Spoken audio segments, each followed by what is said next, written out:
நீங்க சொன்ன மாதிரி 90% ஆம்பளைங்களா கெட்டவங்க கிடையாது. மேபி 10% கெட்டவங்களா இருப்பாங்க. ஆனா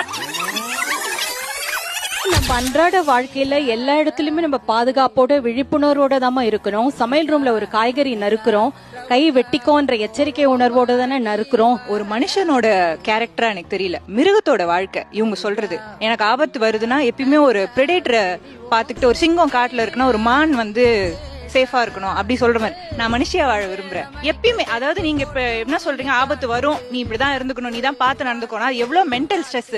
என் மைண்ட் ஃப்ரீயாவே இல்ல. நான் எப்பயுமே ஃப்ரீயாவே இருந்தது இல்ல. எதையா ஒண்ணு யோசிச்சுட்டே இருக்கேன். அது என் கேரக்டரே மாத்துது.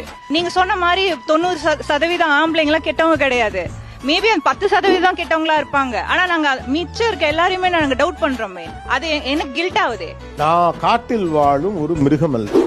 அப்போ ஒரு காட்டுல இருக்கக்கூடிய மிருகத்துக்கு சொல்ற அட்வைஸ் எனக்கே ஒரு நாகரிக சமூகத்துக்குள் வாழ்ற ஒரு மனுஷனுக்கு சொல்றீங்கன்னு கேக்குறாங்க. அவ்வளவுதான்.